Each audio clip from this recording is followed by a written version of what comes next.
எல்லோருக்கும் நமஸ்காரம்.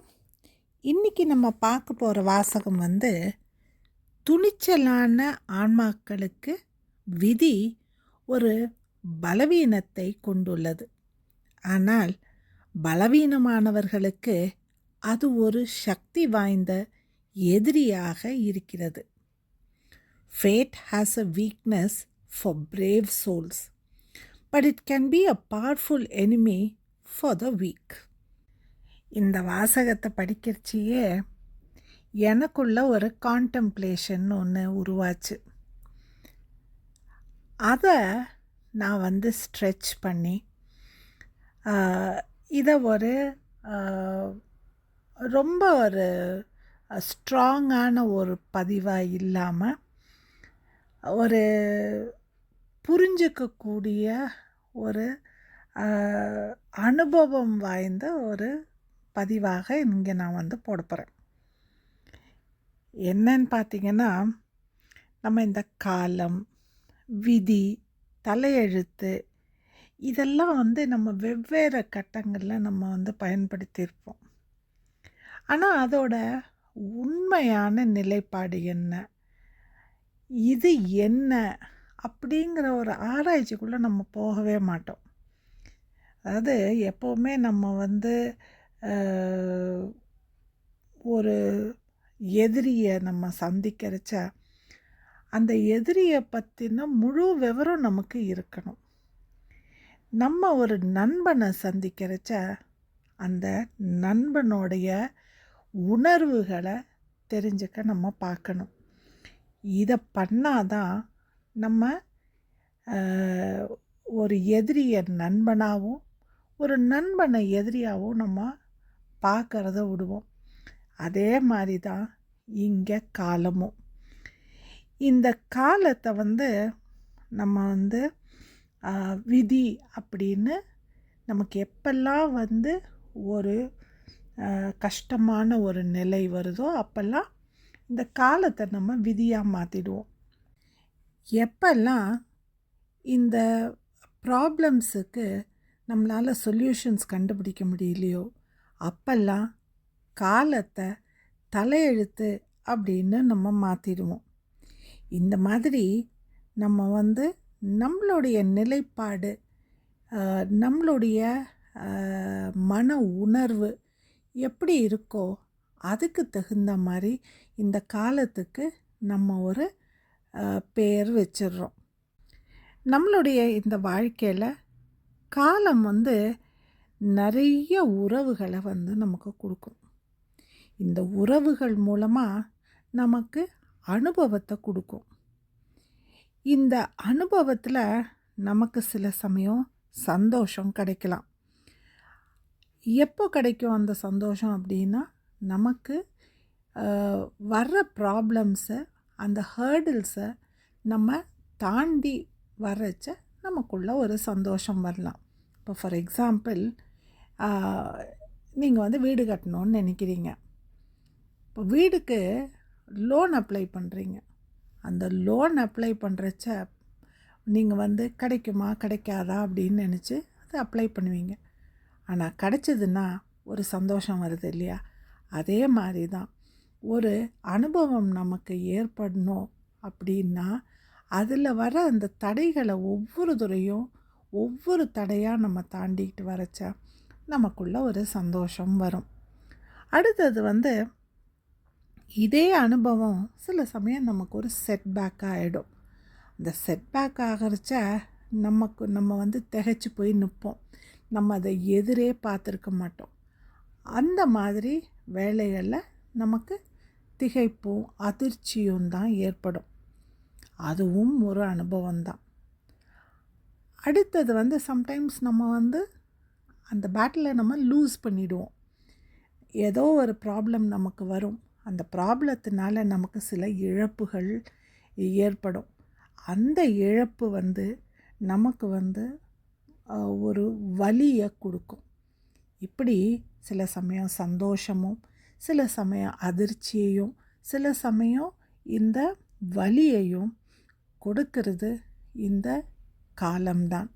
அது நம்மளுடைய உறவுகள் மூலமாக இருக்கலாம், இல்லை சம்டைம்ஸ் அது நம்மளுடைய அந்த செல்ஃபாக கூட இருக்கலாம். இப்படியாப்பட்ட காலத்தை நான் ஏன் it is a weakness for brave souls அப்படின்னு சொன்னேன். அதாவது இந்த காலத்துக்கே ஒரு வீக்னஸ் இருக்குது.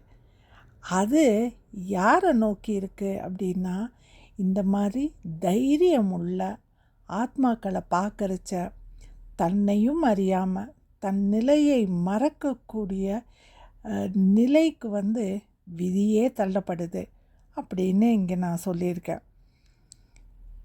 இதுக்கு என்ன ஆதாரம், எப்படி நான் இதை சொல்கிறேன் அப்படின்னு பார்த்தீங்கன்னா, நீங்கள் எப்போயாவது இந்த மாதிரி ரொம்ப கஷ்டம் வருச்சு, இந்த கஷ்டம் ஏன் நமக்கு அலை அலையாக வருது அப்படின்னு யோசிச்சிருக்கீங்களா? இந்த கஷ்டம்லாம் வரச்ச நம்ம இந்த கஷ்டத்தை தாண்டி ஒரு ப்ராப்ளமை சால்வ் பண்ணுவோம், அடுத்த ப்ராப்ளம் நம்ம முன்னாடி நிற்கும். இதை ஏன் அப்படின்னு யோசிச்சிருக்கீங்களா? இந்த மாதிரி ஒரு ஹார்ட்ஷிப்ஸ் எல்லாம் நம்ம ஃபேஸ் பண்ணுறச்ச எப்போயாவது இது நமக்கு மட்டுமே ஏன் நடக்குது, மற்றவங்களுக்கெல்லாம் ஏன் நடக்கலை அப்படின்னு நீங்கள் யோசிச்சிருக்கீங்களா? இது எல்லாத்துக்கும் விடை என்ன அப்படின்னா, இந்த காலம், இந்த விதி, இது ஆடுகிற ஆட்டம். இதனுடைய ஆட்டம் ஒவ்வொருத்தருக்கும் ஒரு தனித்தன்மையை உண்டாக்கும். ஒவ்வொருத்தருக்கும் இது தனியான ஒரு ரூல்ஸ் போட்டிருக்கோம். இது ஒவ்வொருத்தர் கூடயும் ஒரு இண்டிவிஜுவலாக ஒன் ஆன் ஒன் பேசிஸில் இந்த ஆட்டத்தை ஆடுறது. இது ஏன் அப்படின்னு நம்ம பார்த்தோம்னா, ஒவ்வொரு ஆத்மாக்கும் இந்த உலகத்தில் ஒரு பர்பஸ்ன்னு ஒன்று இருக்குது. அந்த பர்பஸை அடையிறதுக்கு இந்த ஆத்மாக்கள் வாழணும். இது வாழறச்ச இதுக்கு நிறைய அனுபவம் ஏற்படும். அந்த அனுபவத்தினால ஒரு புரிதல் வரும். அந்த புரிதல் வரச்ச இந்த ஆத்மாக்கள் அடுத்த நிலைக்கு, அதாவது it will be drawn closer to the Paramatman. Each Atma chooses a time for performing these steps. It can be in this life, or it can be in the next, or it would have previously experienced in its past life. இது எந்த ஒரு காலகட்டத்தில் இருந்தாலும் விதி இந்த ஆத்மாக்களுக்கு சில rules of the game வகுத்து வச்சிருக்கு. இந்த ரூல்ஸ் நம்ம ஒன்று ஒன்றா பார்க்கலாம். இந்த ஃபஸ்ட்டு ரூல், இந்த ஆத்மாக்கள் அந்த அனுபவத்தை உணர்றதுக்கு, இந்த ஹேர்டில்ஸை ஃபேஸ் பண்ணுறதுக்கு, இந்த வாழ்க்கையை வாழறதுக்கு முதல்ல அதுக்கு தேவை ஒரு புரிதல். அந்த புரிதல் என்ன அப்படின்னா, they have to play within the boundaries of their karma. அதாவது இந்த கர்மாவில் பிராரப்த கர்மான்னு இருக்குது. அது இந்த ப்ரெசண்ட்டில் நடக்கிற விஷயங்கள். அடுத்தது இந்த சஞ்சித கர்மான்னு இருக்குது. இது நம்ம பூர்வ ஜென்மத்தில் நம்ம அக்யூமுலேட் பண்ணி வச்சிருக்கிற கர்மா. கிரியமண கர்மா அப்படின்னு ஒன்று இருக்குது. அது இப்போ நம்ம பண்ணக்கூடிய இந்த ப்ரெசண்ட் ஆக்ஷன்ஸ், அதனால் உண்டார கர்மா. இந்த லாஸ்ட் ஒன் அகமி கர்மா, அதாவது the future consequences of our current action, அதாவது விளைய போகிற ஒரு கர்மா. இன்றைக்கி நம்ம பண்ணுற விஷயத்தோட நாளைய ஒரு பலன் அப்படின்னு சொல்லலாம். இப்படி இந்த கர்மாக்குள்ளே தான் இந்த வாழ்க்கை, அதனுடைய ஆட்டம் இருக்குது. ரெண்டாவது ரூல் என்ன அப்படின்னா, இந்த ஆத்மாக்களுக்கு ஒரு லிமிட்டட் கரன்சி இருக்குது. இந்த கரன்சி வந்து நம்மளுடைய இந்த லைஃப் ஸ்பேன், அது வந்து ஒரு லிமிட்டட் வெர்ஷன். மூணாவது ரூல் வந்து there is no gain without pain. அதாவது வாழ்க்கையில் வந்து ஒரு ப்ராப்ளம், அந்த ப்ராப்ளத்தை ஃபேஸ் பண்ணணும். அதை ஃபேஸ் பண்ணுற இதில் வந்து நிறைய கஷ்டங்களை அனுபவிக்க நேரிடும். ஆனால் அதனால் ஒரு பலன் கண்டிப்பாக இருக்கும். சில நேரத்தில் அந்த பலன்கள் நமக்கு சாதகமாக இருக்கலாம், சில சமயம் அது நமக்கு சாதகம் இல்லாமல் இருக்கலாம். ஆனால் எல்லா வழிகளுக்கும் ஒரு பலன் உண்டு. அடுத்த ரூல் வந்து, ஒரு ப்ராப்ளமை நம்ம கடந்து போயிட்டா அது நம்மளைய அடுத்த நிலைக்கு தள்ளும். அதாவது when you overcome one problem, then you can move to the next level. இந்த மூவ்மெண்ட் இருக்கு இல்லையா, இது வந்து ஃபார்வர்டாக தான் மூவ் பண்ண முடியும், இது பேக்வேர்டாக போகவே முடியாது. அதாவது ஒரு ப்ராப்ளம், அந்த ப்ராப்ளம்லேருந்து நமக்கு ஒரு எக்ஸ்பீரியன்ஸ் கிடைக்கிது. அந்த எக்ஸ்பீரியன்ஸ்லேருந்து ஒரு பாடத்தை நம்ம கற்றுப்போம். இப்போது இல்லை எனக்கு இந்த பாடம் வேண்டாம், எனக்கு இது பிடிக்கல, இது எனக்கு தேவையில்லை, அதனால் இந்த அனுபவத்தையும் அழிச்சிடலாம், இந்த ப்ராப்ளத்தையும் அழிச்சிடலாம், நம்ம வேறு ஒரு ப்ராப்ளம் பார்க்கலாம் அப்படின்னு நம்ம சொல்ல முடியாது. Which means it is irreversible. அதனால தான் நம்மளுடைய அனுபவங்கள் வந்து அந்த காலத்தோட கூட சேர்ந்து பயணிக்கும்.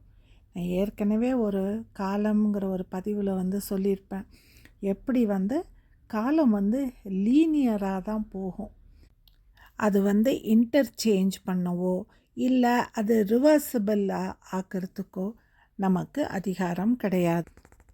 அடுத்த ஒரு ரூல் வந்து, நம்மளுடைய இந்த எனர்ஜி லெவல்ஸ் வந்து காலப்போக்கில் அது கம்மியாயிட்டே வரும். அதை பூஸ்ட் பண்ணுறதுக்கு நமக்கு 2 விதமான கார்ட்ஸ் வந்து கிடைக்குது. ஒன்று வந்து ரிலேஷன்ஷிப்புங்கிற கார்டு.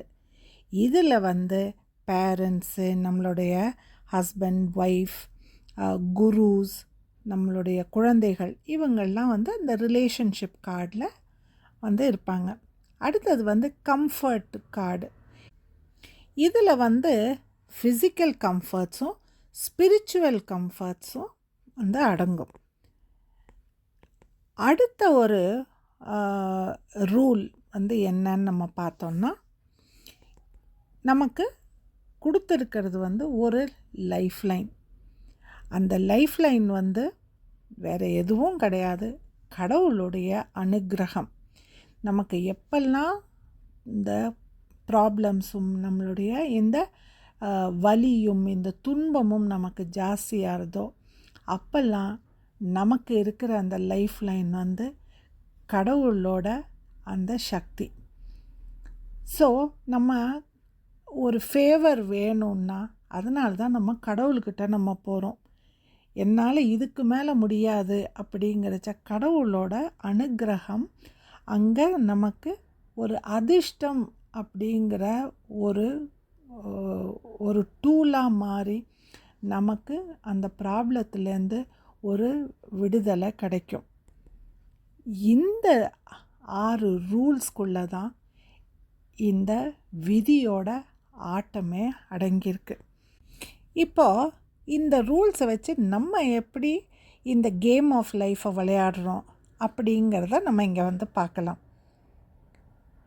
இப்போ நம்ம இந்த ஆட்டத்தை நம்ம ஆடுறச்ச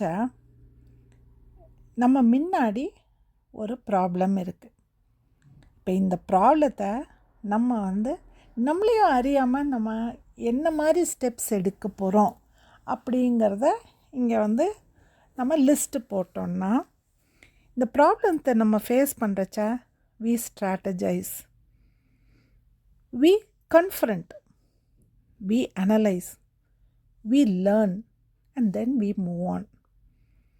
ஃபஸ்ட்டு நம்ம வந்து ஒரு ப்ராப்ளத்தை நம்ம பார்க்கறச்ச இந்த ப்ராப்ளத்தை நம்ம எப்படி சால்வ் பண்ணலான்னு ஒரு ஸ்ட்ராட்டஜி ஒன்று போடுவோம். அதுக்கப்புறமா அதை ஹெட் ஆன் அதை போய் நம்ம அட்டாக் பண்ணுவோம். அதுக்கப்புறம் இதுலேருந்து நம்ம அனாலிசிஸ் பண்ணுவோம். இது தேவையா தேவையில்லையா அப்படிங்கிறது. அதுக்கப்புறம் அதுலேருந்து ஒரு பாடத்தை கற்றுப்போம். அதுக்கப்புறமா நம்ம வி மூவ் ஆன். இது ஒரு எக்ஸாம்பிள் சொல்லணுன்னா, இப்போ சில சமயம் நம்ம வாழ்க்கையில் ஒரு முக்கியமான ஒரு ஸ்டெப் எடுக்கிறோன்னு வச்சுக்கோங்க. இப்போ ஃபார் எக்ஸாம்பிள் நம்ம ஒரு வேலையை நோக்கி போகிறோம். நம்ம இந்த கம்பெனி நல்லாயிருக்கும், இந்த கம்பெனிக்குள்ளே போனால் நமக்கு வந்து ஒரு நல்ல உத்தியோகம் கிடைக்கும், நம்ம நல்ல பொசிஷனுக்கு வரலாம் அப்படின்னு நம்ம நினைக்கிறச்ச என்ன பண்ணுவோம், அந்த கம்பெனிக்கு நம்ம அப்ளை பண்ணுவோம், நம்ம அந்த இன்டர்வியூவுக்கு நம்ம ப்ரிப்பேர் பண்ணுவோம். எந்தெந்த மாதிரி ப்ராப்ளம்ஸ் வந்து அங்கே வந்து நம்ம எதிர்பார்க்கணும் அப்படிங்கிறத பற்றி நம்ம ஒரு எக்ஸாமினேஷன் பண்ணுவோம். அதுக்கப்புறமா அந்த வேலை நம்ம சேருவோம். அதுக்கப்புறம் அந்த வேலையில் வர்ற problems, the people whom we meet, the higher ups we have to work with, நம்மளோட டீம் மெம்பர்ஸோட நம்ம எப்படி வந்து கன்ஃப்ரண்டேஷன் இல்லாமல் இருக்கிறது, இதை வந்து நம்ம பார்ப்போம். அதுக்கப்புறம் இதெல்லாம் நடக்கிறச்ச அந்த ப்ராப்ளத்துக்குள்ளே நம்ம இன்னும் இன்டெப்த்தாக போகிறச்ச நம்ம அனலைஸ் பண்ண ஆரம்பிப்போம். எதெல்லாம் நம்மளோட வீக்னஸ், எதெல்லாம் நம்மளோட ஸ்ட்ராங் பாயிண்ட்ஸ் அப்படின்னு. அதுக்கப்புறம் நம்ம அதை கற்றுக்கிட்டு அந்த வேலையில் முன்னேறி நம்ம அடுத்த லெவலுக்கு போகிறோம். அதே மாதிரி தான் வாழ்க்கையிலையும் நம்ம ஸ்ட்ராட்டஜைஸ் பண்ணுறோம், நம்ம அந்த ப்ராப்ளமை கன்ஃப்ரண்ட் பண்ணுறோம். அதுக்கப்புறம் நம்ம வந்து அதை புரிஞ்சுக்கிறோம், புரிஞ்சுட்டு அதுலேருந்து நம்ம பாடம் கற்றுக்குறோம். இப்போ இதில் மெயின் ப்ராடக்ட் வந்து நம்ம வந்து ஒரு பாடத்தை கற்றுண்டு அடுத்த லெவலுக்கு போகிறது. ஆனால் இதில் இந்த பை ப்ராடக்ட்ஸ் நிறையா வருமே, அந்த பை ப்ராடக்ட்ஸை பார்த்திங்கன்னா இதில் வந்து கஷ்டம் இருக்கலாம், சில சமயம் ஒரு அனுபவமாக நம்ம இருக்கலாம், இல்லைன்னா நம்ம நிறைய ஸ்கில்ஸ் இங்கே டெவலப் பண்ணுவோம். இப்போது ஒருத்தர் வந்து நிறைய கஷ்டப்பட்டிருக்காங்கன்னு வச்சுக்கோங்க, நீங்கள் அவங்கக்கிட்ட பேசி பாருங்கள், அவங்க ஒன்றும் இல்லை ஒரு 10 வழி நமக்கு சொல்லுவாங்க எப்படி அந்த ப்ராப்ளமை ஹேண்டில் பண்ணலான்னு. அப்படின்னா they have developed the skill to problem solving. அதுக்கப்புறம் அது மட்டும் இல்லாமல், ஸ்கில்ஸ் மட்டும் இல்லாமல், அதை எப்படி அணுகணும், எப்படி நம்ம அதில் வெற்றி பெறணும் அப்படிங்கிறதையும் இந்த அனுபவஸ்தர்கள் நமக்கு சொல்லிக் கொடுப்பாங்க. அதனால் எந்த ஒரு ப்ராப்ளத்தையும் நம்ம இந்த கண்ணோட்டத்தோடு நம்ம பார்க்கறச்ச அடுத்த லெவலுக்கு நம்ம போகலாம். சரி, இப்போ நம்ம அந்த ப்ராப்ளத்தை கன்ஃபரண்ட் பண்ணிவிட்டு அடுத்த லெவலுக்கு போகிறோம். இந்த லெவலுக்கு நம்ம போகிறச்ச it shows how bold we are, it shows how strong we are. இந்த போல்ட்னஸும் இந்த கரேஜும் இந்த ஸ்ட்ரென்த்தும் இதை பார்க்கறச்ச இந்த விதிக்கு நம்ம மேலே ஒரு ஈர்ப்பு வந்துடும். அப்போது நம்மளை இது இன்னும் டெஸ்ட் பண்ண பார்க்கும். இந்த டெஸ்ட் பண்ணுறச்ச அதுக்கு ரிவார்ட்ஸும் சேர்த்து கொடுக்கும். அது மட்டும் இல்லாமல் நம்மளை சேலஞ்ச் பண்ணி உன்னோட ஒர்த்தை இங்கே ப்ரூவ் பண்ணி பார்க்கலாம் அப்படின்னு நம்மக்கிட்ட வந்து அது சேலஞ்ச் பண்ணும். இது எதுக்காக பண்ணுது, நமக்கு மேலே மேலே அந்த தொந்தரவு கொடுக்கறது எதனால் அப்படின்னா, அந்த விதிக்கு அந்த காலத்துக்கு நம்ம மேலே இருக்கிற ஒரு ஈர்ப்பு. அதை நம்ம டிஃபை பண்ணுறச்ச, அதை அந்த நெகட்டிவிட்டியை நம்ம பிரேக் பண்ணுறச்ச, அதை ரிசால்வ் பண்ணுறச்ச, அந்த ஸ்ட்ரென்த்து, அந்த ஆத்மாவுக்கு கிடைக்கிற ஒரு ஆத்ம பலம்னு சொல்கிறோம் இல்லையா, அதை இந்த விதி ரசிக்க ஆரம்பிக்குது.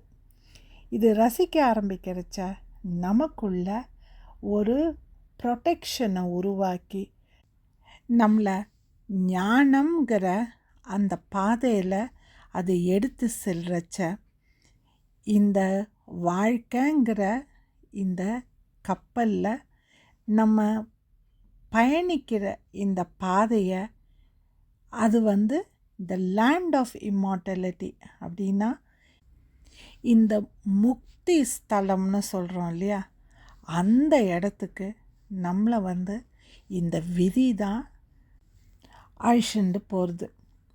அப்படி இந்த விதி நமக்காக கஸ்டமைஸ் செய்யப்பட்ட ஒரு நிழல். அது எப்போவுமே நம்மளோடைய தான் இருக்குது. ஆனால் நம்ம ஸ்ட்ராங்காக இருக்கிறச்ச நமக்கு அது ஒரு அடிமையை போல், ஒரு பாடிகார்டு போல் செயல்படும். ஆனால் அதே நம்ம வீக்காக இருக்கிறச்ச அது ஒரு பவர்ஃபுல் எனிமியாக மாறுறத நம்ம இங்கே பார்க்குறோம். ஏன் அப்படின்னு நீங்கள் கேட்பீங்க. ஏன்னா இந்த விதி இருக்கு இல்லையா, இது ஒரு தளபதி பரமாத்மனுக்கு. அப்போது அந்த தளபதி தம்முடைய இந்த ஆத்மாக்களுக்கு ஒரு ஸ்ட்ரென்த்தை கொடுக்கணுன்னா கண்டிப்பாக ப்ராப்ளம்ஸை கொடுத்தே ஆகணும். அப்படி அந்த ப்ராப்ளம்ஸில் நம்ம துவண்டு நம்ம ஒரு வீக்னஸை நம்ம காட்டுறச்ச it becomes the enemy which is too powerful to conquer.